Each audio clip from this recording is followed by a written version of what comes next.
Okay, Männer, ich finde es schön, dass wir uns endlich getroffen haben. Dieser Workshop, Kniebeuge, aus Sicht auch eines Gewichthebers, steht lange aus. Ihr seid alle schon Profis, habt gute Erfahrungen in Kniebeuge. Heute wird es mal unsere Aufgabe sein, diese ganzen Erfahrungen zusammenzubringen, dass wir gegenseitig davon profitieren können und sicher an der einen oder anderen Geschichte zu feilen. Das, was ihr alle wisst aus eurer Geschichte, wir müssen uns weiterentwickeln, wir müssen die Reserven erschließen, die wir haben, und das ist die Aufgabe, die wir heute machen. Die Lasten stehen jetzt bei den ganzen Technikgeschichten für mich nicht im Vordergrund, sondern wirklich Technik dort rauszuholen, was rauszuholen geht. Und deswegen finde ich es ganz schön, dass wir auch so eine bunte Mischung sind. Wir haben hier Bodybuilder, wir haben hier Kraft-3-Kämpfer, wir haben Gewichtheber dabei, wir haben Ruderer dabei und auch die verschiedenen Größen, denke ich, dass dort auch mal zu sehen ist, wie auch die ganze Anatomie sich auf die Kniebeuge ausüben wird. Und wir werden hier auch ein breites Spektrum heute angehen. Und deswegen für mich nochmal, erwärmt euch schön und dann gehen wir hier in die Vollen und fangen an zu arbeiten. Ich denke, ich kann eine Menge dazulernen. Man sollte sich immer weiterentwickeln. Heute steht sowieso Kniebeuge, also Leg Day auf dem Programm. Insofern freue ich mich drauf. Ich freue mich, dass wir heute so eine bunte Mischung hier sind, die natürlich alle schon ihre Erfahrungen in Kniebeuge gemacht haben. Und ich möchte mit Ihnen heute mal abgleichen und auch in Erfahrungsaustausch gehen. Das ist auch für mich ein Mehrwert, aber auf der anderen Seite kann ich natürlich aus meinen Erfahrungen, die jetzt mittlerweile seit über 30 Jahren sind, hier schöpfen und auch dem einen oder anderen noch den anderen Tipp mitgeben. Und deswegen habe ich mir heute auch verschiedene Übungen ausgedacht und einfach mal dort auch die Fertigkeit mal abzurufen und zu sehen, dass die Jungs dann, wenn sie hier rausgehen, auch mit einer neuen Technik oder auch vielleicht einer neuen Herangehensweise ihr Potenzial, was sie haben, weiter aufschließen können. Das ist für mich den Anspruch, den ich heute hier vermitteln möchte eigentlich. Also für mich überhaupt einen neuen Einblick zu kriegen in die Kniebeuge an sich, zu sehen, wie ein Gewichtheber beugt, wie stark gefedert wird, vor allem auch Geschwindigkeit, ich bin ja sehr langsam, das auch mal auf Geschwindigkeit zu machen, sowas erwarte ich halt einfach komplett neuen Einblick. Von der Fitness-Kniebeuge mal weg hin zur Gewichtheber-Kniebeuge. Okay, liebe Leute, Erwärmung seid ihr hoffentlich durch jetzt bei der ganzen Geschichte. Ich würde jetzt mit euch starten, dass wir mal ein bisschen gucken, was auch die Hockeposition, die Beweglichkeit und die Sicherheit in der Hockeposition macht. Wer bei mir trainiert, der kennt diesen Standard schon, das ist dieses Gleichgewichtsspiel. Jeder hat vorhin schon mal so einen Partner gefunden, am besten natürlich, dass das in der Größe ein bisschen abgeglichen ist, und da hatten wir vorhin schon ein paar Paarungen gemacht, sodass ich euch jetzt bitten möchte, zusammen mit eurem Partner euch mal gegenüber zu setzen in die Hocke und dann euch versucht, gegenseitig aus dem Gleichgewicht zu bringen. Für mich ganz wichtig, Füße hüftbreit, bitte nicht schulterbreit, sondern hüftbreit. In die Tiefhocke gehen, Fußspitzen leicht nach außen, setzt euch so gegenüber, dass ihr euch noch halbwegs berührt, und dann versucht ihr euch gegenseitig aus dem Gleichgewicht zu bringen. Rücken schön durch, Rücken schön gerade. Hier ist schon ganz wichtig, dass wir die Spannung auch halten, auch bei Johannes. Mach dich schön groß. Wie groß bist du? 1,88. Heute bist du 2 Meter und wirst auch die ganze Zeit die Spannung für 2 Meter halten. Genau, okay. Ja, Thomas auch, schön den Rücken durch, und jetzt bitte mit Gefühl. Das ist kein Wettkampf. Schön versuchen, den anderen aus dem Gleichgewicht zu bringen, dass ihr euch gegenseitig anstoßt. Ja, das kann auch durch Ziehen sein. Ihr könnt euch dabei selbst auch aus dem Gleichgewicht bringen, wenn ihr nämlich nicht dosiert. Und dass wir da einfach mal die Hockeposition so ein bisschen festigen für euch. Ne? Schön stabil auf dem ganzen Fuß bleiben, das ist wichtig. Ja. Jawohl. Das Wippen hat mir gut gefallen, Dori, weil das ist ja genau diese Geschichte, dass du im Prinzip hier auch mit dem Gesäß gegenfederst. Ne? Und das ist dieser Ausgleich, wo du immer noch reagieren kannst dann auch. Ja? Genau. Ja? Sehr schön. Ja, und die sich jetzt noch nicht kennen, die kommen sich hier auch noch ein bisschen persönlich noch ein bisschen näher. Denkt daran, wir müssen noch ein bisschen arbeiten heute. Also auch mal die Hemmung runterlassen und hier Vertrauen aufbauen. Ja?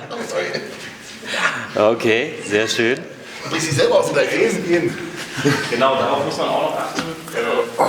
Darf der sich festhalten an mir? Ein bisschen darf er das. Also Dorian macht das ganz schön. Genau, dieses kleine Springen, dadurch hast du natürlich dann ein schönes Gleichgewicht. Und jetzt passt er nicht auf, passt natürlich, denn dass du immer schön ausgleichen kannst, indem du springst. Ne? Also setzt doch ruhig das Gegengewicht des Gesäßes von hinten ein. Wippt euch rein. Wir sind hier, wir bleiben hier beweglich. Wir sind nicht starr da drinnen, sondern wirklich immer diese Spannung halten. Was mir noch nicht so gefällt, haltet den Rücken auch durch.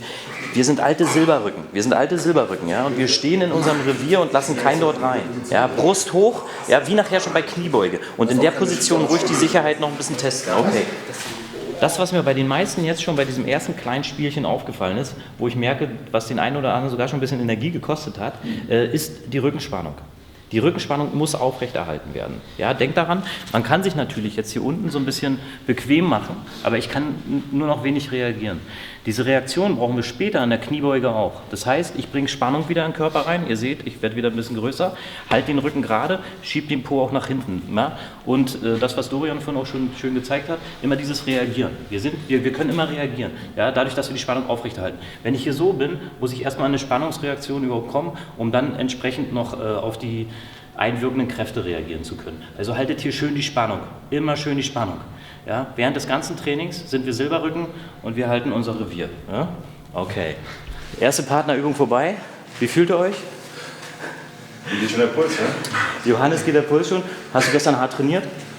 Durchaus, ja. Auf jeden Fall. Das schlägt natürlich mit rein. Ne? Ist klar, wenn wir alle im Trainingszustand sind. Deswegen kommen wir jetzt mal zur nächsten Partnerübung, aber ihr habt gemerkt, dass selbst so eine einfache Übung schon nochmal zeigt, wo ein paar Defizite sind. Wir kommen jetzt in die nächste Partnerübung. Das kennt ihr vielleicht noch früher aus dem Sportunterricht oder aus dem Vereinstraining. Das ist praktisch die Kniebeuge, die man zusammen macht, Rücken an Rücken. Ja? Ihr stellt euch hin, hakt euch ein. Stellt die Füße ein bisschen auseinander, dass wenigstens so, sagen wir mal, 2 Hände Abstand zwischen den Hacken des jeweiligen sind und dann wirklich stabil. Es kann jetzt passieren, dass einer dominant wird und gegendrückt. Versucht bitte in der Mitte die Rücken jetzt so steil zu halten, wie wir es natürlich sonst in der Kniebeuge mit Gewicht nicht machen. Aber ihr müsst hier einen Druck aufbauen, dass wir hier einfach eure Sensibilität auch nochmal für die Lage eures Körpers, wie ihr reagieren könnt mit der Muskulatur, nochmal ein bisschen schulen können, bevor wir dann in die Kniebeuge gehen, die wir heute noch machen wollen. Auf geht's. Ja, sexy Arsch merkt man natürlich unten auch. Okay. Ja, hakt euch ein. Hier kann man schon sehen, wer dominant ist. Ja? Der oben reingreift, versucht den anderen zu dominieren. Ihr könnt zwischendurch auch nochmal die Armposition, könnt ihr nochmal wechseln. Ja? Und jetzt bitte, ja, Johannes zieht dich richtig rüber zu sich. Versucht die Mitte ein bisschen auszugleichen, da ein bisschen steiler sind. Ja? Arsch aneinander. Füße sind ein bisschen zu weit ein bisschen zusammen, dass ihr die ein bisschen auseinandernehmen. Und jetzt versucht mal gleichmäßig runterzugehen. Okay. Jawohl, sehr schön, sehr schön. Das geht nicht, ja. Okay. Das heißt, wir müssen mal arbeiten. Du musst auch nicht gehen, ne? Okay. Beide nochmal aufrichten. Beide nochmal aufrichten. Rücken an Rücken, gerade machen. Brust raus. Füße ein bisschen weiter auseinander noch. Also nach vorne, dass ihr einen Abstand zu euch habt. Jetzt drückt den Arsch in die Mitte zusammen und geht runter. Komm, so schwul sieht's nicht aus, oder? Okay, alles klar. Den will ich noch mal sehen. Der sah ganz cool aus.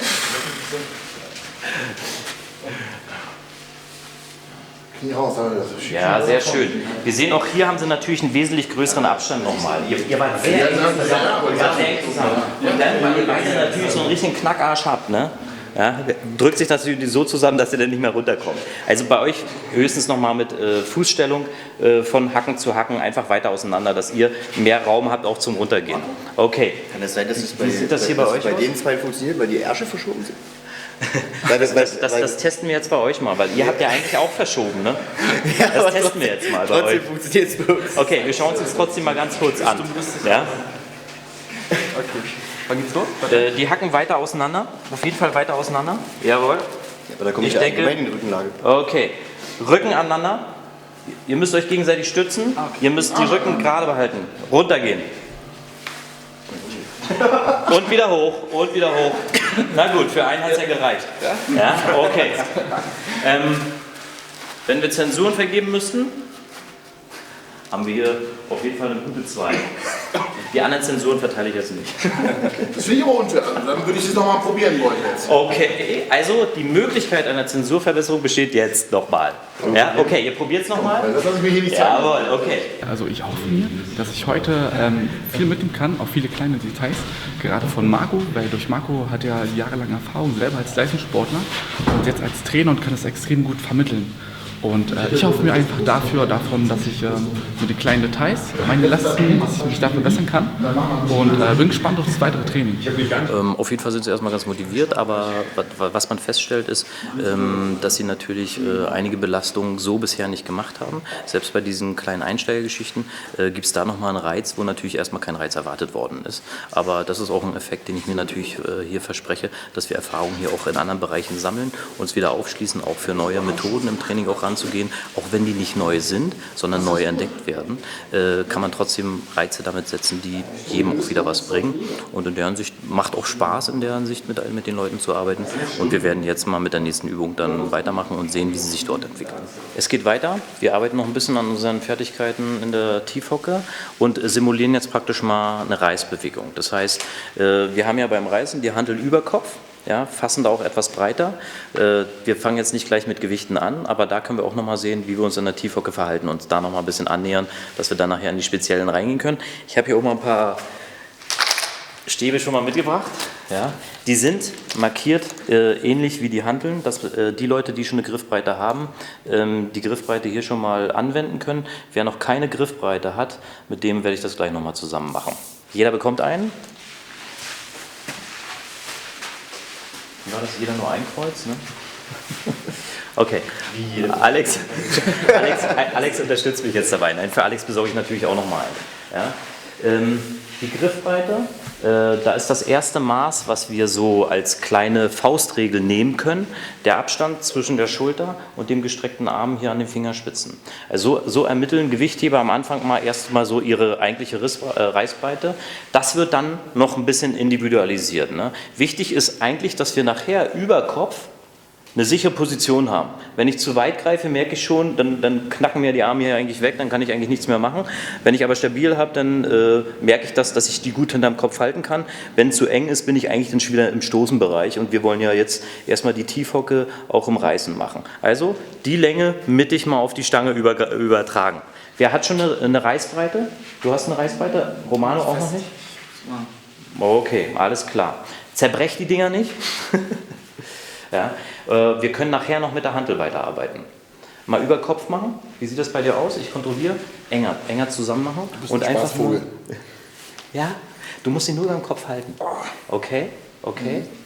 Mach mal den engen Griff. Komplett den engen Griff. Über Kopf. Einfach nur halten. Einfach nur hier halten. Okay. Bisschen breiter fassen. Okay. Das wird spannend auf jeden Fall. Ja, Beweglichkeit im Schultergürtel. Ja. Okay. Sehr schön. Ich gebe eine ganz kurze Pause zur Erholung. Darf ich das Gummiband nehmen, um mich zwischendurch ein bisschen zu stretchen? Ja, okay. Dann machen wir bei dir das Gummiband. Das ist auch nochmal eine Variante. Alex? Keine Ahnung, wie breit.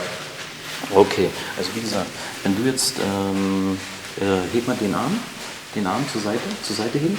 Im Prinzip die Länge erstmal so übertragen. Wenn wir so sagen, okay, wo kommen wir da an? Dann fährst du, sagen wir mal noch, eine Daumenlänge neben dem Blau. Echt? So breit? Ja, so breit. Guck mal, das ist meine Breite. Das Okay. ist meine Breite. Du bist ein kleines Stückchen größer, das heißt, du musst noch ein bisschen breiter greifen. Okay, ja, eine Daumenlänge neben dem Blauen, über Kopf mal, ich will nur die Position sehen, sieht super aus. Okay. Also so würde ich es erstmal machen, das können wir später noch individualisieren.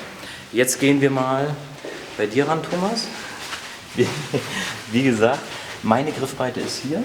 Ja, du musst auf jeden Fall auch einen Ticken breiter machen. Wir checken es kurz, dann über Kopf nochmal gucken, wie es dort ist. Sieht gut aus, von der Beweglichkeit her auch gut. Okay. Ja? Okay, alles klar. Ziel ist es gleich, mit der Geschichte jetzt in der Position in die Hocke runterzugehen. Auf dem ganzen Fuß zu bleiben. Ja? Und dann geht einfach auch nur so tief rein, wie ihr könnt. So wie der Hacken hochkommt, ist das für uns die Position, dass wir zurzeit nicht tiefer kommen. Je mehr wir das trainieren, umso mehr Beweglichkeit werden wir dort auch herstellen. Ja? Okay. Kopf schön oben lassen dabei. Denkt auch hier dran, macht euch groß. Wir machen uns über den Kopf auch groß. So wie der Kopf sich rund macht nach vorne, wird auch der obere Rücken. Du kannst breiter fassen. Jawohl. Ja. Ich meine, hier macht sich ein bisschen von Sportart zu Sportart natürlich eine unterschiedliche Beweglichkeit schon klar. Das ist aber ja auch Ziel und Zweck der ganzen Geschichte, dass man da mal ein bisschen guckt, wo unterschiedliche Talente sind. Ja? Und auch wenn wir alle irgendwie was mit Kraft zu tun haben, ist ja das Ziel, was wir erreichen wollen, trotzdem relativ unterschiedlich dabei. Ne? Aber Ich denke mal so, dort wo wir die Überschneidung haben und von profitieren können, ist es eine coole Sache. Ein bisschen ruhiger reingehen, gehst schon sehr dynamisch rein. Okay. Ja. Romano, du kannst enger fassen. Ja, auf jeden Fall. Trotz des Bankdrückens noch sehr beweglich. Ne? Ja, auf jeden Fall. Du kannst noch ein bisschen enger fassen, weil wenn die Hantel wirklich hier mit 200 Kilo drauf ist, knacken dir die Arme weg. Jawohl. Ja, okay. Jetzt will ich mal hier von einem Gewichtheber sehen, wie das geht. Er hat mir vorher gesagt, dass das nicht seine Übung ist, aber das sieht gut aus. Ja, okay. Ja. Das, was man auch sieht, Alex arbeitet natürlich auch recht dynamisch. Ne? Also im Gewichtheben sind wir halt recht dynamisch. Wenn ich das so mit Leuten trainiere, die noch keine Erfahrung haben, sage ich immer ruhiger, langsamer trainieren. Also für die Leute, die auch Personal machen, wisst ihr ja auch, erstmal in einem machbaren Bereich. Müssen wir immer an den Status des jeweiligen Sportlers natürlich anpassen. Ne? Okay, aber von Alex kann ich natürlich auch erwarten, dass er so dynamisch macht.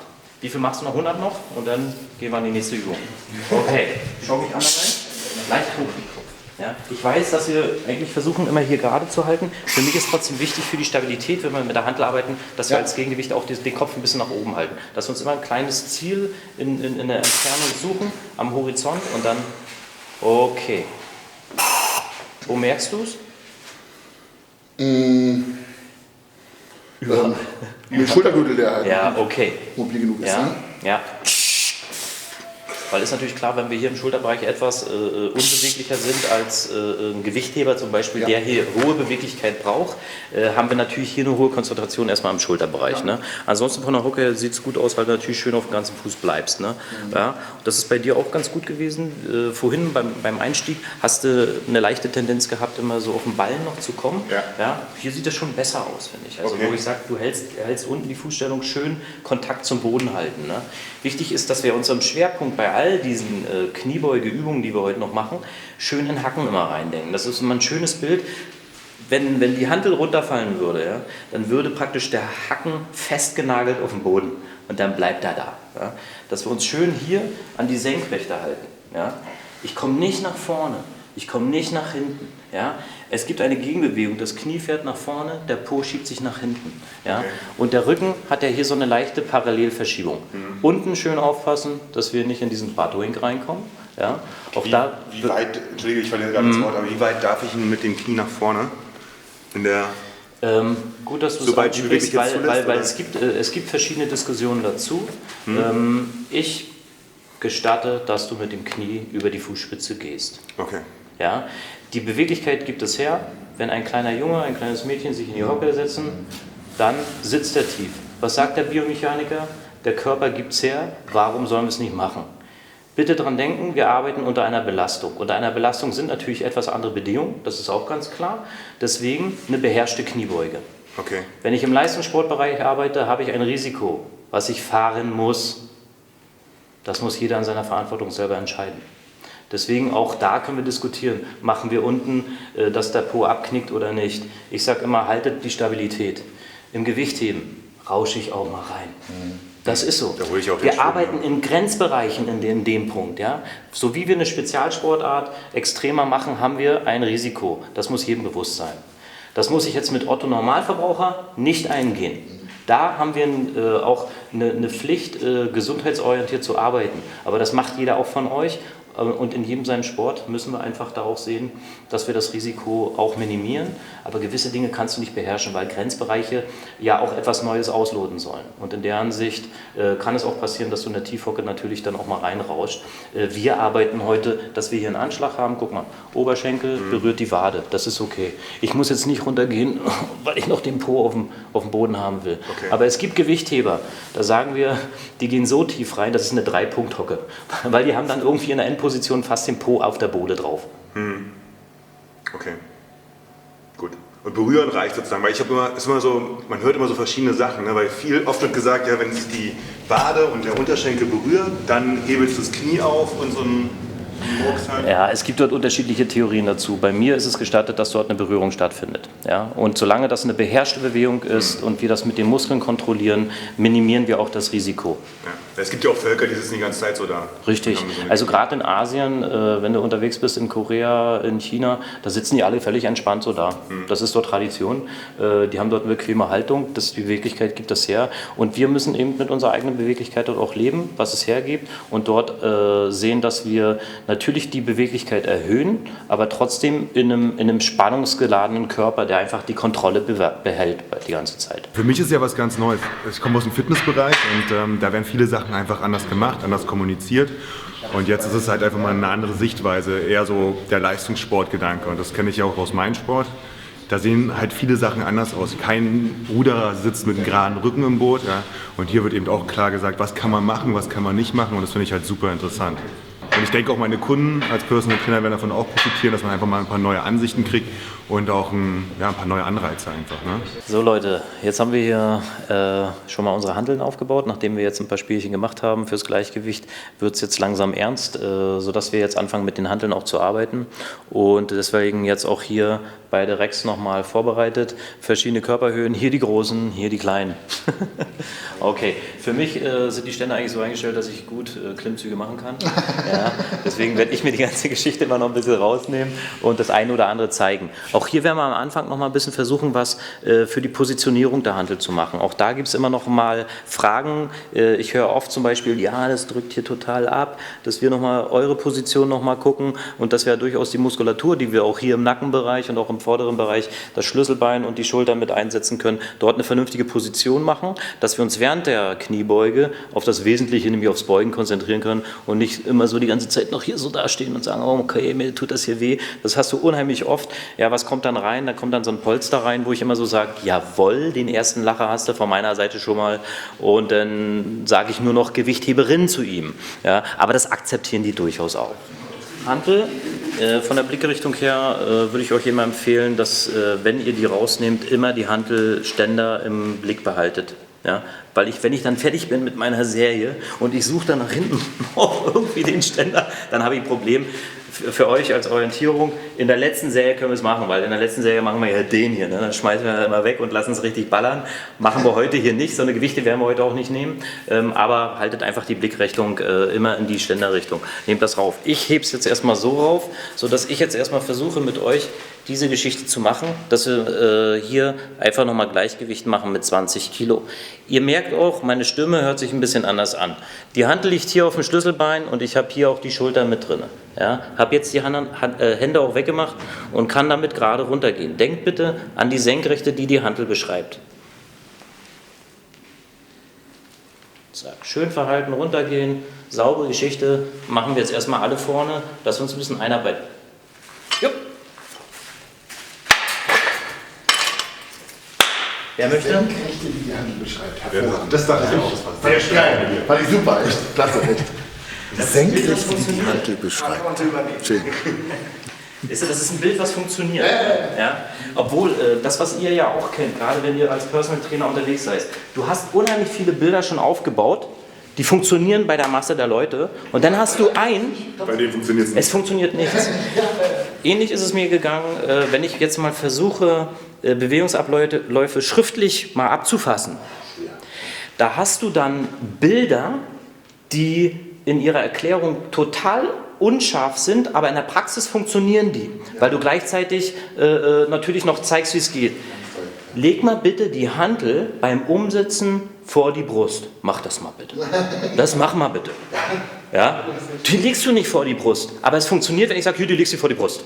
Weil jeder sieht, der hält diesen Bereich für seine Brust. Wenn ich aber das wörtlich nehme und das nur noch beschrieben stehen lasse, dann werden die das Ding hier ablegen und die werden sich wundern, warum sie das Ding nicht halten können. Deswegen lege ich ab jetzt immer in meiner Erklärung das Ding auf dem Schlüsselbein ab. Ja? Deswegen hier, als zu aktiven Zeiten waren die richtige Eier.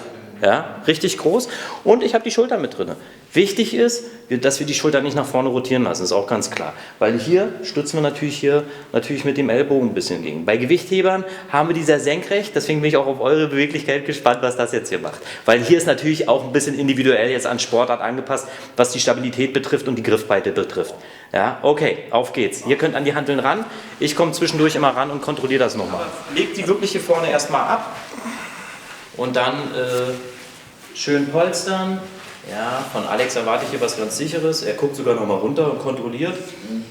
Okay. Was würdest du dazu sagen? Ich würde jetzt gucken, kontrollieren? Nein, das würde ich nicht machen. Ich würde mal sagen, das eher mit einem Video abgleichen. Ja, also auch hier meine Empfehlung, wenn Techniktraining, viel mit Videos arbeiten, damit die Leute abgleichen können. Was spüre ich? Ne? Die spüren ja schon ein Hohlkreuz an dieser Position. Und ich sage, ach, das ist die ganz normale Lordose, die der Rücken hat. Ja, die unterstützen wir auch mit unserer Muskulatur, mit der Muskelspannung, die wir hier unten aufbauen, mit unseren Schienensträngen, die wir natürlich im optimalen Falle hier haben. Ja, und die meisten Leute, wenn sie das auf dem Video dann sehen, merken, ja, ich bin noch gar nicht im Hohlkreuz. Ist richtig. Ne? Also dort unheimlich viel lohnt sich wirklich. Nehmt ein Tablet mit, nehmt das auf, wertet danach die Sache mit den Leuten aus, bringt unheimlich viel, dass sie das abgleichen können. Und dass sie auch ein Verständnis haben, weil die heben so und sagen, ich habe den Rücken gerade. Die spüren das gar nicht. Manche Leute haben ja auch kein Hohlkreuz, die haben einfach nur ein Ding Hintern. Ne? Ja, auf jeden Fall. Ja. Und wenn er dann mit Kniebeuge auch noch sexy aussieht, dann ist alles okay. Alles richtig gemacht. Wunderbar. Soll ich mal den zweiten machen hier? Jawohl. Jetzt bin ich gespannt natürlich auch, dass du ihn aufnimmst. Du kannst ihn ruhig beim Positionieren die Hände noch mit ran. Ja, okay. Ja, dass du die Hände, jawohl. Auf geht's, schön gerade runtergehen. Und du weißt ja, die Hantel beschreibt eine Senkrechte. Jawohl. Du kannst mal sprechen. Darf ich? Ja, Ja. ja, man hört es schon, die Stimme Ja. ist leicht. Ganz Das muss genau. so sein. Das muss so sein. Okay. Sehr schön. Soll ich Sieht noch gut eine aus. machen? Eine noch. Ich schaff das. Für den Trainer. Jawohl. Schön. Ja. Okay. Was mir bei Alex aufgefallen ist, Gewichtheber, ja, er weicht von der Fußstellung etwas ab, was ich als ideal sehen möchte. Ja, aber er hat das natürlich schon individualisiert. Also auch da müssen wir natürlich einen gewissen Status bei Sportlern schon mal abgreifen. Die haben ihre Technik schon erarbeitet. Die haben sich dort schon arrangiert. Die haben mit einem Leitbild angefangen, was ich jedem immer empfehlen würde, erstmal ans Leitbild rangehen, aber individualisieren, von Zeit zu Zeit immer wieder anpassen, um dort auch Reserven zu erschließen. Jawohl. Heb die Brust ruhig, genau. Mach dich gerade und schön reingehen. Jawohl. Auch hier sieht man schön, Schultern geben eine schöne Stabilität. Ja? Hantel liegt nicht ganz mittig drauf. Machen wir. Ich korrigiere mal ein bisschen rüber. Okay. Ja. Ist aber kein Problem. Nö, geht. Wir werden jetzt gleich auch nochmal eine ähnliche Übung hinten machen. Das wird schwieriger sein, weil hier haben wir die Arme eben gehoben, Schultern noch drinne und jetzt mach mal hier und bring mal die Schultern noch nach hinten. Da werden wir merken, dass wir mit 50 Kilo besser arbeiten können und die Stabilität halten können, weil hier natürlich dann ein ganz anderer Druck entsteht. Gewisse Techniken kann ich mit 20 Kilo nicht mehr zeigen, weil ich dort die einzelnen Druckpunkte, die ich eigentlich demonstrieren will und die Geschwindigkeit, die ich aufbauen will, gar nicht aufbauen muss, gar nicht brauche. Ja? Das ist dann so, wenn ich jetzt zum Beispiel eine spezielle Gewichtheberübung im Reißen oder im Stoßen zeige, dann sagen die, mach nochmal, aber langsam. Ich habe keine Chance. Ich habe keine Chance, weil ich natürlich dort gar nicht in dieser Dynamik arbeiten kann. Okay, dann nochmal ran. Aber die Stimme hört sich gut an, die muss sich quakig anhören, ansonsten machst du irgendwas falsch. Okay. Ja, jetzt kann ich die Hantel auch wieder sehen. Aber auch hier die Hantel nicht mittig, aber auch eine leichte Tendenz. Ja, ihr seht, fällt ein bisschen ab, nicht mittig gelegt. Schieb sie ein bisschen rüber ruhig. Warte mal. Okay. So haben wir es. Mach dich gerade, heb die Brust und runtergehen. Okay. Ja. Das Schöne ist, dass ich von hier die Hantel nicht mehr sehen kann. Die verschwindet dann hier unter der dicken Schulter. Ne? Die ist dann weg hier. Okay. Auf jeden Fall hast du ein schönes Polster, tut nicht weh, ne? Nee. Wunderbar. Okay, danke. Dann möchte ich Alex noch ganz gerne sehen und dann gehen wir noch an Romano ran. schön vor der Brust machen, genau. So ist okay, ja? Ja, so ist okay. Wichtig ist für dich, dass du mittig rangehst. Ja? Und beim Rangehen an die Hantel, auch wenn du jetzt die Arme nicht brauchst, macht es immer noch mal Sinn, wirklich zu greifen, mittig, weil dann tauchst du auch mittig ran. Okay. Ja? Ansonsten, wenn du jetzt hier schon rangehst, verpeilst du immer ein bisschen. Also greift auch erstmal. Ja, genau, mittig. Verschiebt er noch, ey. Da komme ich jetzt nicht an zum Korrigieren. Okay. Jawohl. Schön gerade bleiben, schön die Brust oben lassen. Okay. Also dafür, dass er gesagt hat, dass er keine Erfahrung hat, sieht es ja schon mal gut aus. Ne? Also muss ich schon sagen, ja, ist auf jeden Fall eine coole Sache. Ich kann nicht reden, ne? Das ist echt... Nein, musst du auch nicht. Echt unangenehm. Du musst dabei auch nicht reden. Was ist besonders unangenehm jetzt? Na hier, das ist einfach... Ja. Ich sage immer, das kehlt hier, das muss ich aber so anhören, dann sitzt die auch stabil. Ne? Okay, dann gehen wir noch rüber mit Romano an die Hantel. Und dann haben wir alle durch mit der Übung.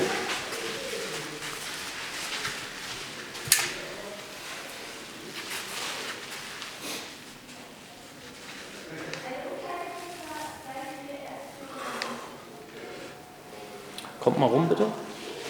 Guckt euch nochmal die Hantel von der mittigen Position an. In welche Richtung würdet ihr korrigieren? Aha. So? Er merkt schon, okay. Ja. Ist immer leicht gesagt mittig, aber du merkst, sie fällt ab. Also es rutscht dann zu der Seite runter. Okay. Ich würde zu der Seite.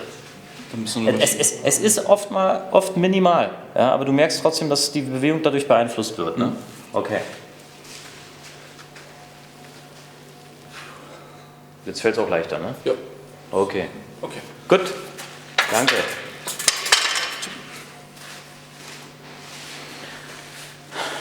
Gleiches Spiel hinterm Kopf.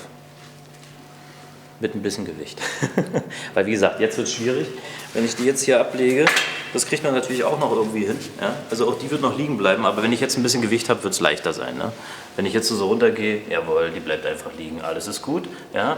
Ist jetzt von der Rückenlage her nicht so ganz optimal, aber ich möchte in dieser Geschichte auch nur, dass wir auch nochmal das Gleichgewicht einfach ein bisschen testen. Weil normalerweise würde ich etwas steiler natürlich sitzen. Ne? Aber in dem Moment habe ich natürlich die Hände hier dran, kann auch wieder steiler sitzen, wenn ich jetzt die Kniebeuge hinten mache. Ja. Das heißt, in dem Fall sind wir gerade keine Silberrücken. In dem Falle sind wir Silberrücken, die etwas nach vorne gebeugt sind. Gebeugt von der Last des Tages, die wir natürlich bewältigt haben, weil wir auf unsere ganze Horde schon aufgepasst haben. Ne? Okay, gut. Das heißt, wir holen jetzt noch ein paar Scheiben hier von den Seiten und wir arbeiten mal so zwischen 30 bis 50 Kilo. Ja? Ich habe es ja schon befürchtet, das stellt einen absoluten Mehrwert dar. Für mich, ich glaube für jeden Sportler, jeder, der irgendwie sich für Kraftsport interessiert, ist das einfach eine super interessante Geschichte und das wird ein richtig geiles Video. Also für mich ist es echt was komplett Neues. Ich meine, hier sind alles Profis. Guck dir mal meine Schuhe an. Ich habe hier ganz normale Schuhe an und hier hat jeder Gewichtheber Schuhe an. Also, das ist mein Disco-Outfit. Ja. Ich glaube, du ein bisschen größer bist, ne? Marco ist ein leidenschaftlicher Sportler mit sehr, sehr viel Erfahrung, kann viele Bilder im Kopf kreieren, die man direkt anhand umsetzen kann und das beschreibt das in einer sehr außergewöhnlich guten Art und Weise. Also ich muss meinen Nacken schon extra nach vorne schieben, ne? Siehst du? Das ist völlig in Ordnung. Wir arbeiten ein bisschen anders als bei der Kniebeuge nachher, wo wir nachher die Hände hier haben. Das ist jetzt einfach nochmal eine Gleichgewichtsübung. Darf ich die Arme hier oben haben? Ja, die sieht jetzt schräger aus, aber vielleicht für dich vom Gefühl her ist sie angenehmer. Sieht die gerade? Aus meiner Sicht ist sie gerade. Das, was ich von hier unten sehen kann.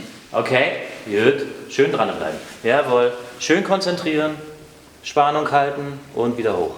Spannung gegenhalten. Nimm ruhig die Schulter ein bisschen noch höher. Hoch. Auf geht's. Los, komm. Komm. Und durch. Gut. Dann kriegt so ein Rechtsdrall. Ja. Wow. Ja, bei dir der extremste Rechtsdrall, aber es hängt auch damit zusammen, du hast hier oben extrem Kapuzenmuskel. Ja. Wichtiger haben auch immer eine schöne Kapuze eigentlich für diese kleine Restarbeit, die sie dann irgendwie in den Zügen machen. Bei dir ist aber natürlich noch wesentlich extremer ausgeprägt, ne? Weil du da natürlich auch viel Wert drauf legst, damit du ein gutes Muskelbild abgibst. Ne? Ich trainiere den nicht. Ha, ich den nicht, habe ich ihn trotzdem. Wa? Okay, so hat jeder sein kleines Talent, was er in der Tasche hat. Ja, wenigstens was er mitschleppt. Ja? Aber ja? Das war jetzt tatsächlich doch schwieriger als erwartet. Ja? Man muss es mal ausprobieren. Ja. Das zeigt natürlich ganz klar auch Schwächen auf in der grundsätzlichen Bewegung. Ja. Und das ist halt eine Möglichkeit, wo ich sage, da kann ich immer noch mal ein bisschen Feinheiten arbeiten. Wir sind sehr ausgereizt an unserem Training, wenn wir so speziell trainieren. stimmt, ja. Und wir brauchen immer mal wieder kleine Möglichkeiten, wo kann ich neue Reize setzen. Ne? Ja. Okay. Wir haben jetzt hier nochmal die Gleichgewichtsübung. Hast du nochmal rausgenommen? Schön ausgleichen. Hände weg. Jawohl. Leichte Vorbeuge. Ja. Jawohl. Okay. Der Sack. Jetzt ist er dynamisch drin, ne? Jetzt spürt er auch, wo die Hand liegt die ganze Zeit. Also auch dort haben wir eine Feinfühligkeit entwickelt. Ne? Wenn er es merkt, dann kann er natürlich in der Dynamik auch ein bisschen schneller reinarbeiten und mehrere Wiederholungen abarbeiten. Ne? Ja, irgendwann geht es ein Drall, das ist ganz klar, früher oder später. Ne? Interessant wäre es noch, wie es bei dir dann bei 200 Kilo aussieht. Dann liegt die wahrscheinlich wie ein Brett. Okay, alles klar. Jetzt, nachdem wir diese ganzen Gleichgewichtsübungen gemacht haben, werden wir in die Kniebeuge vorne gehen, also Front Squat jetzt moderner ausgedrückt. Ja. Was immer ganz schön ist, wenn ich Leute trainiere, dass die auch immer sagen, Mann, der redet Deutsch, das ist super. Also Kniebeuge vorne, Front Squat können wir auch machen. Und danach gehen wir in die Kniebeuge hinten und gucken uns einfach auch dort nochmal die Technik an. Ja? So, ich habe es noch nie gemacht, ja. Ja, okay. Ja, 40 Kilo ist aber für dich okay, weil du beugst ja auch bestimmt über 100 Kilo, ne? Ja, ja. Was ist dein Körpergewicht? Wollen wir jetzt darüber reden? 115 Kilo ist ungefähr, 114. Okay, aber die beherrschst du. Ja, denke ich schon. 115 Kilo? Also eigenes Körpergewicht sollte man beherrschen, oder? Ja, also Ja? Ja. Ich meine jetzt auch, wenn wir über Otto-Normalverbraucher sprechen, sage ich immer, das Ziel muss es sein, das eigene Körpergewicht erstmal zu bewegen. ja, die Sache ist, manche wiegen halt schon 150 Kilo, ne? Ja, okay. Also- Da können wir ja beides aneinander angleichen. müssen wir Sowohl die über Fettfreie Körpergewichtsreduktion, ne, aber das auch nur über die Muskulatur, die wir aufbauen. Und dann praktisch können wir da auch, bei 120 treffen sich dann die Gewichte. Ja. Wir machen mit dir jetzt nochmal einmal diesen freihändigen. Bin auch gespannt. Ist natürlich jetzt für dich neu. Ja, ein bisschen Praxis hast du sicher in Kniebeuge, aber jetzt nochmal sehen, wie es freihändig ist. Ja. Schöne Position suchen, jetzt etwas mehr in Vorhaltung gehen als bei der normalen Kniebeuge. Ja, okay, sie fängt an zu rollen. Dann schiebt die Schultern ruhig noch ein bisschen höher. Wird dir auch gestatten, kannst auch die Hände hier an die Seite nehmen, dass die Schultern höher kommen. Ja, okay, Alter, nee. okay. Also ich muss die dann weiter in den Nacken legen, ne? Ja, also du kannst sie einfach ein bisschen höher positionieren und indem du mit dem Rücken nach vorne ein bisschen ausgleichst. Schön die Spannung im Rücken halten. Ja, okay, okay. Ja, es sieht jetzt ein bisschen krumm aus, ist aber die erste. Ja, Männer, und aufstehen, aufstehen. Okay, sie rutscht noch ein bisschen. Hände wieder ran, bitte. Und für die erste war es okay, oder? Ja. Gut, kann man ja das machen, alles klar. Gut, danke. Ja, dann sind wir jetzt hiermit durch und wir gehen jetzt in die Frontkniebeuge. Ich gehe jetzt wieder hier an diesen Ständer. Das heißt, kannst du gleich hier bleiben? Leg dich mal hier unten hin, sonst kriege ich dich nicht raus hier rum. Ja? Nee. Okay, Frontkniebeuge. Ja? Auch hier, der Gewichtheber greift natürlich idealerweise auch gleich in der Position, wo er normalerweise auch umsetzt und das Stoßen produziert. Ne? Das heißt, ich muss jetzt ein bisschen rausheben. Auch hier wieder unten Schulterbreite, Fußspitzen gucken leicht nach außen. Ihr seht auch, dass der Ellbogen etwas höher ist. Das wird heute nicht jeder von euch schaffen, dass die Ellbogen so hoch sind. Ja? Wir Gewichtheber brauchen das. Hier bei Kniebeuge seht ihr auch, ich habe trotzdem die Hände relativ offen, relativ locker. Geh gerade rein und die Hantel beschreibt, Johannes? Eine Senkrechte natürlich. Zum Boden. Okay, ja, gehe ich rein. Halte hier nochmal kurz und gehe hoch. Schön mit Spannung arbeiten, nirgends die Spannung rauslassen. Auch unten nicht mit dem Arsch wegknicken, einfach wieder aufstehen. Okay. Soll ich die hochhelfen? Ja bitte, aber jetzt mit Hantel. Du fährst mich so hoch und schiebst mich hoch. Was hast du zur Senkphase? Hast du eine bestimmte Geschwindigkeit, die du vorschlägst? Wichtig ist für mich, dass ich die Körperspannung halte. Beim Gewichtheben rausche ich rein. Ich bounce da, was wir verhindern wollen. Ja, also in der Ansicht für mich eine kontrollierte Geschichte. Wenn ich das Gewicht umgesetzt habe, auch hier, kommt das sehr dynamisch. Ich knalle rein und versuche in der speziellen Sportart Den Schwung mit auszunutzen. Natürlich, das versuche ich. So würde ich aber nicht mit einem normalen Sportler trainieren. Würde ich nicht machen. Da wieder Risikominimierung. Ausrufezeichen, Ausrufezeichen, Ausrufezeichen. Hast du eine Sekunde? Oder sagst du einfach pauschal, egal wie lange, Hauptsache er hält die Spannung? Hauptsache er hält die Spannung, aber reingehen, rausgehen. Unter 2 Sekunden. Rausgehen, ja. Okay. Ja, würde ich sagen, dass das auf jeden Fall ein vernünftiges Maß ist.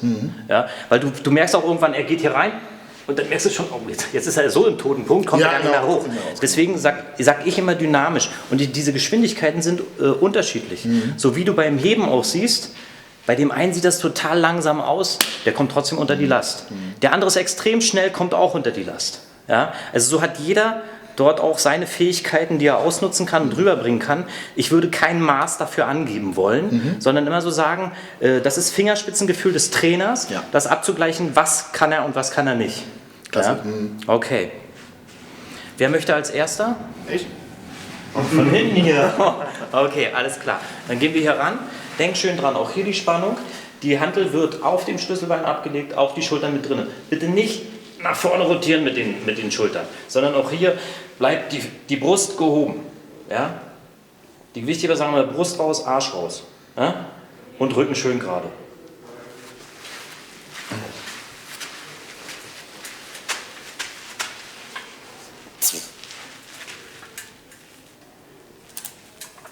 Okay, du kannst auch weitergreifen. Ja? Also wir müssen hier einfach auch anpassen. Ne? Wenn die Beweglichkeit das nicht hergibt, und das ist normal, wir kommen aus verschiedenen Spezifizierungen und dann müssen wir es auch entsprechend machen, das was wir können. Jawohl. Weil das, was ich nicht möchte, ich möchte aus hier jetzt keinen Gewichtheber machen, aber ich möchte, dass wir danach einfach in Kniebeuge für dich nochmal aufschließen, wie du besser arbeiten kannst dort. Okay. Jawohl. Atmen bitte. Ja. Du kannst ruhig durch den offenen Mund. Macht die Lokomotive, ist völlig okay. Versorgt euch bitte mit Sauerstoff. Einatmen. Ich persönlich puste im letzten Drittel in der Aufwärtsbewegung die Luft raus. Ja? Okay. Genau. Sag mal, stand der jetzt nicht zu weit auf dem Vorderfuß? Hast du schön gesehen auf jeden Fall, weil ich hatte mich jetzt auf oben konzentriert, bin weiter runtergekommen. Idealerweise sind auch die Füße bei dir sehr, sehr weit. Ich bitte dabei immer zu bedenken, dass dadurch die Tendenz, dass die Knie irgendwann nach innen fallen, wächst. Ja, die wächst. Das heißt, ich habe dann hier wieder eine einseitige Belastung, die wir auch vermeiden wollen. Das, was auch in meiner Schule wichtig ist, dass wir den langen Weg für den Muskelaufbau nutzen. Schön ja, gesagt. ja, den langen Weg für den. Das heißt, ich mache nicht hier so die Kniebeuge, ja, so die sogenannten Sumo-Kniebeuge, richtig, sondern ich versuche schon, die Muskulatur komplett zu beanspruchen. Weil für mich ist natürlich Kniebeuge nur eine Zubringerübung, die ich später beim Reißen und beim Umsetzen anwenden muss. Und da gewinne ich gar nichts hier, sondern ich gewinne etwas durch den längeren Weg, über dem ich die Explosivität kontinuierlich steigern kann. Und das kann ich nur, indem ich hier einen langen Weg mache und nach oben gehe. Komm nicht hoch. Ja? Also die volle gespannte Feder. Unsere Beine sind gespannte Federn und unten kommt die Explosion. Und wenn die nicht den kompletten Weg nimmt, habe ich auch nicht die komplette maximale Kraft am Ende, die komplette Energie, die ich auf die Hantel übertragen muss.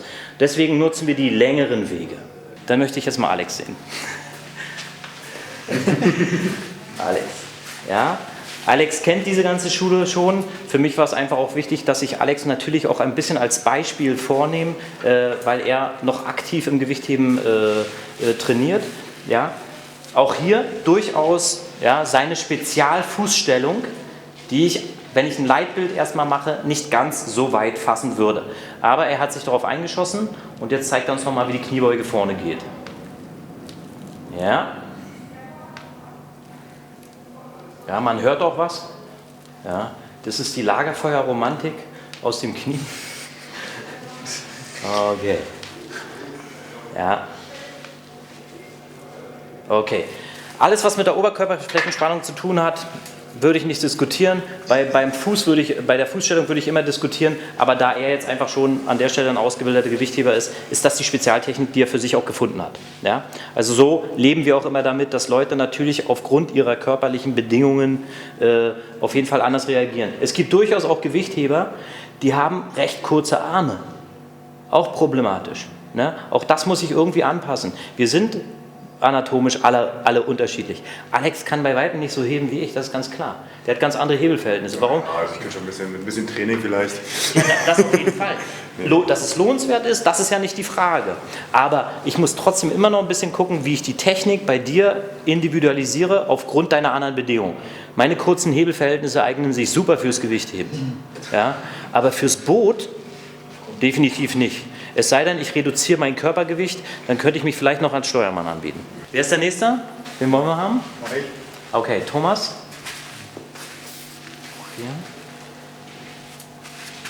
Hier bin ich jetzt auch auf die Fußstellung nochmal gespannt. Das sage ich ihm gleich an, damit er selber aufpasst. Ja, okay. Schön die Brust heben. Jawohl. Spannung halten. Atmung nicht vergessen. Okay. Das erste Mal, dass ich eine tiefe Kniebeuge von Thomas sehe. Heute strengt er sich an. Aber du mit Ansage vorher geht das komischerweise auch, ne? Es ist manchmal auch total schön, wenn ihr mit Leuten trainiert, dass sie euch sagen, die können das nicht. In der Teilübung bringen sie das plötzlich, die Bewegung, diesen Bewegungsanteil. Also können sie es in einer zusammengelegten Bewegung auch machen. Dich brauche ich nochmal für 2 Wiederholungen, weil ich möchte deinen Rücken nochmal sehen. Okay. Ja.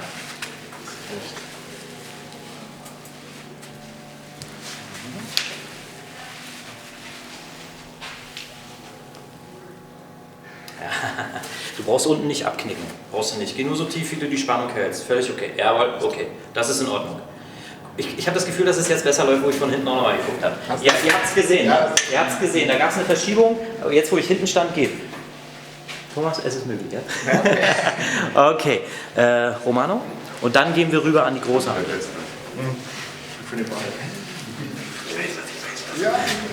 Von Romano erwarte ich natürlich auch eine saubere Kniebeuge. Ja, da er auch öfter mal schon die Luft der Gewichtheberhalle geatmet hat und natürlich auch dort schon trainiert hat, erwarte ich hier auch andere Fertigkeiten. Jawohl. Okay. Geh ruhig auch noch mal rum, aber... Was mir hier unten gefällt, wenn er unten in der Hocke ist, ja, ist bei weitem nicht so ein großes Abknicken. Also er hält hier eine gute Spannung. Ja. Da hat Thomas noch eine kleine Reserve hier unten. Ja, also dass du mehr noch daran denkst, auch einfach die Po nach hinten rausschieben. Ruhig nach hinten rausschieben. Ja? Und nicht die Tendenz so abkippen lassen. Du kommst von der Beweglichkeit her trotzdem runter. Eine Frage habe ich noch zu der Bewegung. Ich konnte sehen, dass die Tendenz da ist, den Haken leicht anzuheben und der sein Gewölbe quasi so ein bisschen nach innen kommt. Ja? Also kommt nach innen in den Knöcheln. Dann hast du da irgendwas, was du als Tipp geben kannst? Das habe ich bei Dorian auch beobachtet. Du siehst ja auch viele Leute, die nicht die Mobilität bringen, die kommen nach innen. Ja? Ja, okay. Die Fußgelenke haben hier eine erhöhte Belastung. Aber auch da würde ich dann eher an dieser Fußstellung die Knie arbeiten. mehr raus und die Fußspitzen noch mehr Genau, raus. ja. Für uns ist ja auch ganz wichtig, dass wir immer als Orientierung für die Knie sagen, die Blickrichtung der Fußspitze ist immer die gleiche Blickrichtung wie das Knie. Ja, guckt immer in die gleiche. Nicht nach innen abkippen und nicht über den Onkel die O-Beine machen. Ne? Ja? Je extremer und je schwerer das wird, klar, kommen solche Versuche auch mal zustande, weil wir müssen natürlich irgendwo oben auch unser Leistungsniveau versuchen, mal ein bisschen nach oben zu schieben. Eine leichte Überschätzung brauchen wir, aber das müssen wir nicht in dem Bereich machen, wenn wir jetzt mit Otto-Normalverbraucher ein Training machen. Deswegen hier auf die Fußstellung achten, dass wir nicht zu weit nach außen scheren.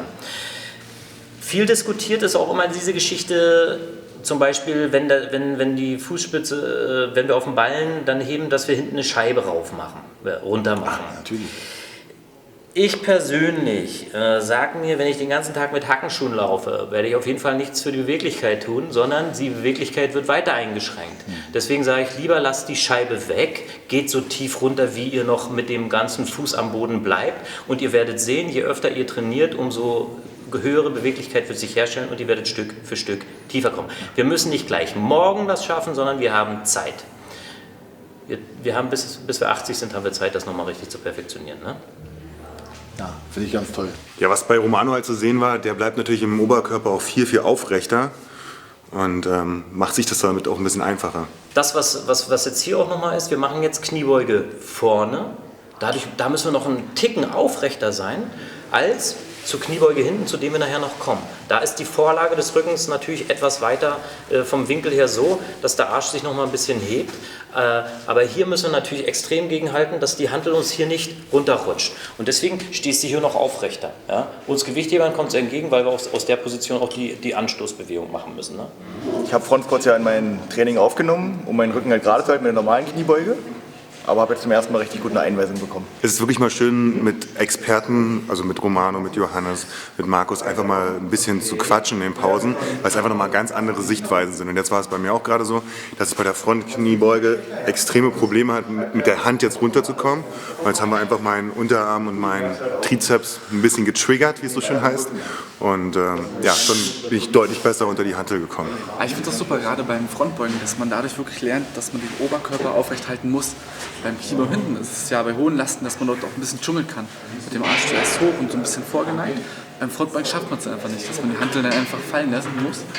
Und ja, auch die ganz kleinen Details von Marco, die heute so mit eingebracht haben, die man sonst oder die wir dann auch versuchen können, bei hohen Lasten umzusetzen oder in hohen Lasten umzusetzen. Und hat auf jeden Fall was gebracht. Ihr habt sicher eure Routine in Kniebeuge vorne euch schon über die Jahre erarbeitet. Ich weiß, dass es dem einen oder anderen schwer gefallen ist, jetzt hier wirklich diese Griffbreite hinzubekommen. Und sicher für euch sich die Frage stellt, ob ihr nicht auch die Hände loslassen könnt, hier stabilisieren könnt mit den Schultern und so weiter.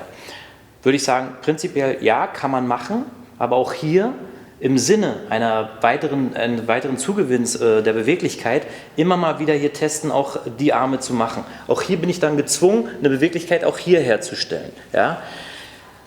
Ihr wisst, unsere Behebigkeiten müssen wir trotzdem dranbleiben. Ja? Das, was wir können, das läuft locker runter. Das trainieren wir auch gerne. Aber hier wirklich immer noch mal sehen, kann ich an der Griffbreite was machen. Das ist ähnlich wie vorhin, was wir erklärt haben mit dem Hacken. Lege ich eine Scheibe drunter oder nicht, ist für mich die gleiche Fragestellung. Ja? Ich kann es damit machen, werde aber meine Fertigkeiten nicht weiter ausbauen. Probiert das trotzdem. Diese Kniebeuge ist deswegen nicht falsch. Das gibt es sowieso nicht. Ja? Falsch und richtig. Wer mir immer kommt, was ist denn besser, dies oder das? Da muss ich meistens immer noch wissen, in welcher Trainingsphase befindest du dich jetzt gerade?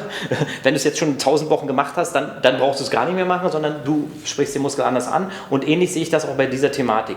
Es geht immer darum, Abwechslung für den Muskel zu schaffen, neue Trainingsreize zu setzen, damit wir aufbauend weiter an uns arbeiten können. Also immer mal wieder auch was anderes probieren, auch hier mit dem Griff spielen, durchaus auch den Griff mal wie ein Gewichtheber zum Beispiel hier an den Schulterseiten mit ranbringen, ja? Um dort auch eine Beweglichkeit herzustellen. Ellbogen schön heben, da merkt ihr auch, selbst wenn es jetzt schon macht, dass da auch eine Dehnung passiert. Ja? Deswegen trotzdem diese Kniebeuge weiterverfolgen, ganz klar.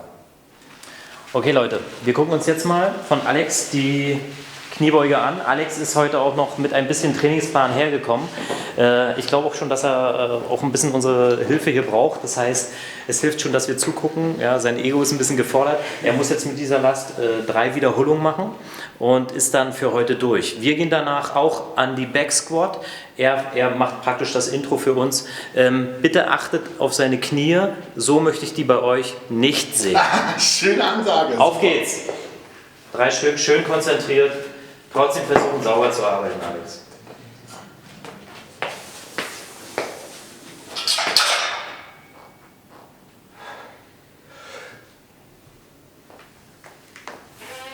Okay, Körperspannung ist super. Los, der letzte. Nochmal richtig ran. Los, komm. Okay, danke. Super. Einer geht noch, los, komm, dann nochmal richtig ran. Los, schieb. Jawohl. Okay. Also, hat schon mal was gebracht, dass wir zugeguckt haben. Ne? Das Ego ist so groß, da geht noch ein Vierter. Ja? Aber standen nicht nur 3 Wiederholungen auf dem Plan? Es standen nur 3 drauf. Ja? Darfst du dann trotzdem 4 machen? Übertraining. Überfüllen geht immer. Ja, übererfüllen geht immer. Ja? Das heißt ja immer 100% plus, zumindest im Leistungssport. Okay, aber Ja. ist nicht die Gefahr, ich meine, wenn er jetzt seinen Plan hat, ist nicht die Gefahr, dass er zu viel des Guten macht, größer, wenn er sich nicht an den Plan hält, weil dann geht der Plan ja als solches nicht mehr auf. Doch, der geht noch auf. Weil wir im Maximalkraftbereich arbeiten, ist da eine Mehrwiederholung, eine einzige, nicht mehr ganz so schlimm, als wenn wir denn in richtigen Umfängen eigentlich reinprassen. Okay. Ja, das, was er jetzt auch gemerkt hat, ist, er traut sich die noch zu. Ja. Da würde der Trainer mal noch sagen, dann machen wir die Wiederholung. Lieber lasse ich dann im Sinne des Plans irgendwo 2, 3 andere Wiederholungen weg. Das würde ich dann, wenn ich da sensibilisieren muss, würde ich es dann so steuern, dass ich sage, okay, wenn du jetzt die 4 Stück schaffst, dann musst du nur noch eine Wiederholung dort machen. Das ist durchaus Also das heißt, du sparst dann beim Frontkniebeugen als Begleitübung irgendwie oder als Ausfallschritt irgendwas, aber sparst du dann aus? Ja, gut, okay. Das würde ich dann machen, um es zu machen. Jetzt gehen wir rüber an beide Racks und machen dort noch für euch die Backsquats. Ich habe euch gleich gesagt, guckt nicht so auf die Knie. Wir haben 2 Hanteln, ja, die sind sehr nach innen gegangen, so möchte ich es nicht sehen. Aber vielleicht auch mal wichtig, dass man noch mal ein Beispiel auch sieht, wie man es nicht macht. Ja, aber wie gesagt, er hat sich dort eingeschossen. Später wird er auch wieder sauberer trainieren, aber dann ist er wieder im Amateurbereich und nicht im Leistungssportbereich. Das heißt, der Gewichtheber trainiert bewusst die Knie nach innen zu schmeißen, um so bessere Hebel zu haben und unten quasi Schwung zu holen. Nein. Was heißt es dann? Alex hat sich das so angewöhnt. Ja? Und Okay. das schleppt er mit sich rum. Das schleppt er mit sich rum und das wird dann nicht mehr los. Also in der Hinsicht hat sich seine Technik vom Leitbild abgewandelt, weil, das hat er mir auch vor dem ganzen Tag heute hier verraten, Marco, du weißt, Kniebeuge ist nicht wirklich mein Ding. Aber ich habe gesagt, du, auch hier nochmal als Beispiel dich mit reinzubringen, wäre für mich ganz wichtig. Es ist immer ein Kritikpunkt. Immer. Ja? Und das weiß Alex auch. Jeder Trainer wird immer sagen, Menschenskinder, Alex, die Knie sind nach innen. Und Alex würde sagen, ich kriege das nicht anders hin. Ja? Also er hat sich damit arrangiert. Deswegen ist es nicht besser und auch nicht unbedingt akzeptabler. Ja? Weiter an der Technik arbeiten. Technik ist eine lebenslange Aufgabe. Ja. Und deswegen gehen wir jetzt auch an die Hanteln ran und versuchen das zu verbessern. Ja, hier die Backsquats, wir können hier anfangen, wir können auch an beiden Hanteln schon, die großen können hier schon mal machen. Wir haben euch ein bisschen mehr Last aufgelegt, damit ihr auch einen vernünftigen Druck auch spürt. Denkt daran, Fußspitzen leicht nach außen, Knie guckt in die gleiche Richtung. Schön abtauchen, mittig abtauchen unter die Hantel und die Hantel schön auch mit den Schultern unter Polster. Brust wird gehoben, ja, schön ruhig reingehen. Ja. Okay. Jawohl. Man sieht auch die Last selbst kein Problem, das ist ganz klar, aber wir wollen ja hier auf die Technik achten. Alex könnte einen Ticken langsamer noch arbeiten, jawohl. Nicht zu tief unten. Es hat trotzdem eine gewisse Dynamik, ja. Zack und wieder hoch. Ja. Pause noch ein bisschen kleiner gestalten und wieder hoch. Jawohl, schön Druck aufbauen. Ja.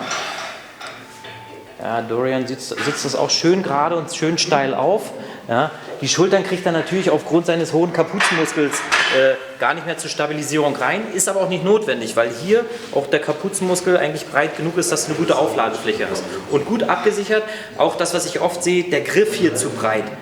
Was willst du da machen? Wenn die Hantel sich anfängt zu bewegen, kannst du hier mit einem breiten Griff gar nichts mehr machen. Hier kommst du wenigstens noch schnell weg, aber du bist stabiler, hast eine höhere Körperspannung, auch wenn die Hände dichter am Körper dran sind. Ja? Okay, der nächste hier. Und jetzt gucken wir uns hier noch Johannes an. Auch Johannes hat sie sehr oben schön auf dem Kapuzenmuskel liegen. Ja? Stabilisiert schön links und rechts mit den Händen. Jawohl.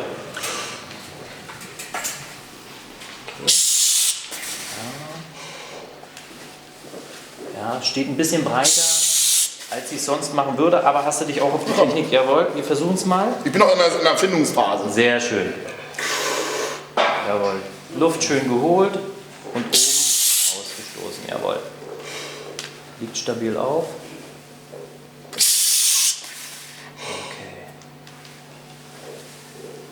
Sehr schön. Sehr schön. Ja? Du machst unten immer noch eine kleine Pause. Auch da könntest du jetzt für die Phase, in der wir uns befinden, ein bisschen dynamischer rein, wieder rausgehen. Okay. Ja? Können wir machen. Okay. Dann haben wir Romano hier.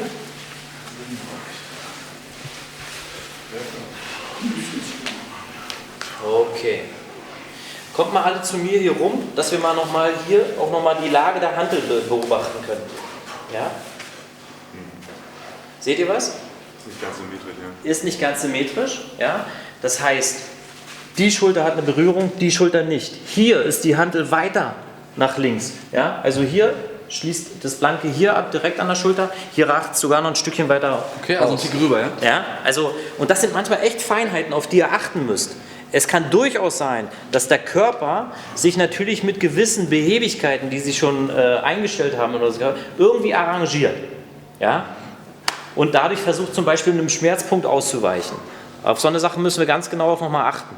Manchmal ist es dann schädlich, in eine andere Bewegung zu gehen, weil dann tut das andere Knie auch wieder weh. Ja, okay. Gut, sehr schön. Genau, dann haben wir Thomas noch mit drin. Thomas macht jetzt schon seine zweite Serie. Ich habe schon gesehen, da war ich schon, als wir bei Johannes drüben waren. Okay, schön aufrecht, immer die Brust heben. Bei dir fällt mir immer auf, genau, Brust heben, trotzdem die Hantel hier oben noch ein bisschen, genau, Schulter mit runter, schön gerade machen. Denk an den Silberrücken und schön gerade reingehen. Kannst ruhig durch mich durchgucken. Ja, besser. Sonst guckst du mir zu hoch. Ja? Weil dann haben wir hier wieder so eine Abknickung und das wollen wir auch nicht, dass wir im Halswirbelbereich da auch die Wirbelzwischenräume nicht so einseitig belasten. Wir haben eine leichte Überhöhung an der Stelle, aber nicht zu weit nach hinten. Wenn wir den Kopf nach vorne nehmen, wird automatisch auch der ganze Körper, der ganze Schulterbereich dazu neigen, dass wir nach vorne abkippen. Deswegen leichtes Hochnehmen, dass wir hier die Stabilisierung auch für die gerade Rückenhaltung haben. Okay, jawohl.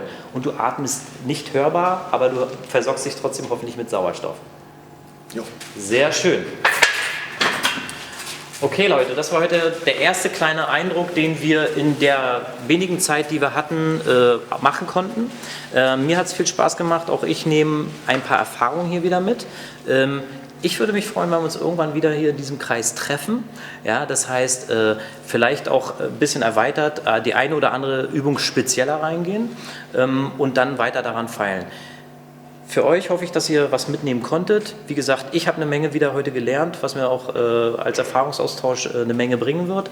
Auch für die Sachen, die ich jetzt mit den neuen Leuten dann oder mit den nächsten Leuten zusammenarbeiten werde. Und an dieser Stelle ist es für mich erstmal durch und ich gehe jetzt duschen.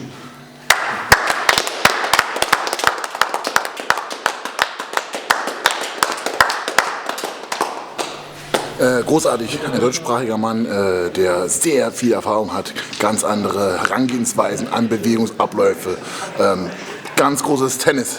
Ja. Super auf jeden Fall. Also ich fand es richtig gut. Das war mal wirklich, was man echt selten hat. So die ganzen kleinen, feinen Sachen, diese ganz kleinen Details, die man heute so mitnehmen konnte. Und wir hoffentlich auch weiterhin umsetzen können. Ja, also was ich mal ganz gut finde, ist halt, umso mehr man lernt, umso differenzierter kann man denken. Ja? Und früher war immer so, das ist falsch, das ist richtig, falsch, falsch, richtig. Und so ist es schon, naja, unter den und den Umständen ist es sinnvoll, das so zu machen, unter den Umständen so. Wenn du mit leichterem Gewicht arbeitest, dann solltest du technisch sauber trainieren. Wenn du in einer Phase bist, wo du sehr schwer arbeitest, dann kann es auch mal ein bisschen unsauberer werden. So. Und danach wird wieder gearbeitet werden und so. Das waren so Sachen, die man im Hintergrund noch erfahren hat, die ich extrem wertvoll finde. Und wie gesagt, was man oft so erlebt, was mir mal ein bisschen auf die Nerven geht, wenn du im Studio bist, das ist falsch. Und es wird überhaupt gar nicht hinterfragt, warum ist das jetzt falsch. Ne? Und hier wird wirklich darüber gesprochen, wann ist was falsch, wann ist was richtig, wann kann ich es machen. War auf alle Fälle eine sehr gute Erfahrung. Ja, es ist immer schön, wenn man lernt, dass man eigentlich nicht beugen kann. Also ja, fand es auch cool. Ich mache es auch, wie gesagt, wettkampfmäßig schon eine ganze Weile und trotzdem sind immer wieder Kleinigkeiten, die man selber nicht sieht. Und deswegen, ja, schön, dass einer gesagt hat.